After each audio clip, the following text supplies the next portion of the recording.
મારો બાપ અને મારો ભાઈ આ સમાજને હોકારા દઈ શકે ને એટલા માટે હું નીચું જોઈને જાઉં છું. એટલે મારી બેનો અવરું પગલું ભરો ને એ પેલા 17 વાર વિચાર કરજો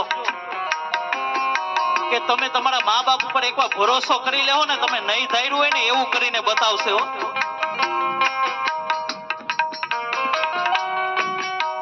કારણ કે બાપને વાલો કાળજાનો કટકો હોય ને તો એ પોતાની દીકરી હોય. એ દીકરી જયારે વિદાયના ટાણા થઈ ગયા હોય ને ત્યારે બાપ આમ ઊંચું ઉપાડીને ન જોઈ શકે. એની દીકરીની વિદાય ન કરતો હોય પણ પોતાના કાળજા કેળા કટકાની વિદાય કરતો હોય.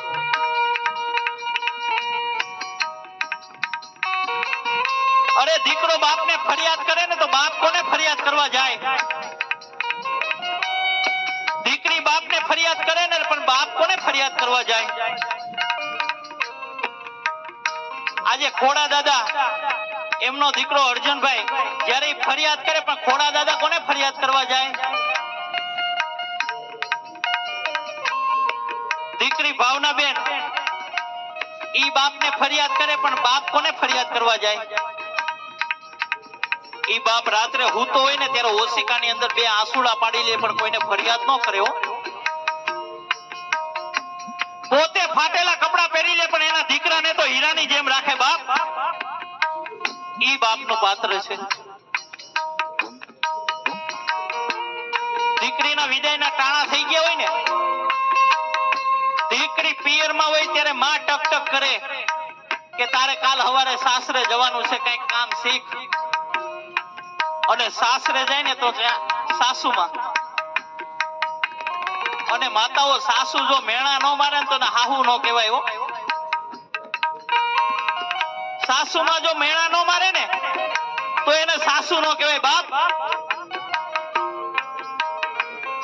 દીકરીનું જન્મ પણ ક્યાં લખ્યું હોય ને એનું મરણ પણ ક્યાં લખ્યું હોય દીકરીને ન ખબર હોય.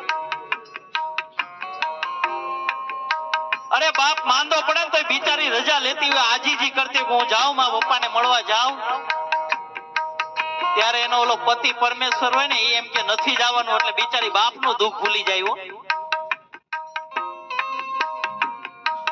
અરે દીકરી વિદાય થાય ને ત્યાં પૂછવાને એને બાપ ઉપર હક વયો જાય. એ પૂછી પૂછીને ડગલા ભરતી હોય. 4 ફેરા ફરી જઈને વિદાયના તાણા આવી જાય ને પછી સામે પિયુને પૂછે કે મારા બાપને મારે છેલ્લી વાર મળવું છે, હું જાઉં? થોડીક ઉબલાર્યો તો માંગો દાદા પાસે શીખ રે.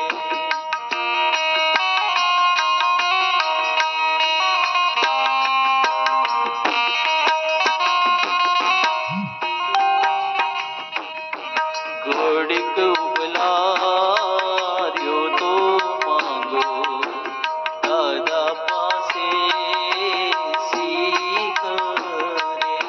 ઘડીક ઉભા રહ્યો તો મારા દાદા પાસે જરીક મળી આવું બાપ.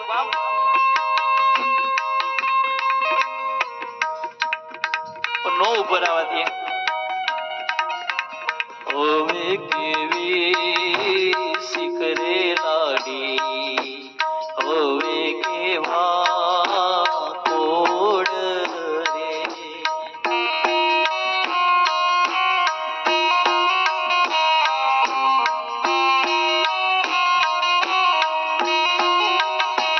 ઓ ઢોલીડા ઢોલ ઢબક્યા લાડી, હાલો આપણે ઘેર રે.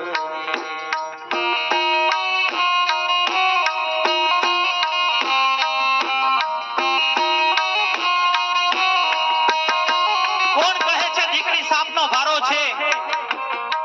કોણ કહે છે દીકરી સાપનો ભારો છે? અરે મારા કવિ કહે છે કે દીકરી છે ને એ તો તુલસીનો ક્યારો છે બાપ. કારણ કે દીકરી ઘરમાં રમતી હશે તો ત્યાં મારા ઠાકોરજીને રમવા આવવાનું મન થાય હો. અને જે ઘરમાં દીકરી છે ને એ તો મારા ઠાકોરજીએ આપેલી પુણ્યની રસીદ છે બાપ. પુણ્યની રસીદ છે. ત્યારે મારો પુનિત મારા શું કે છે?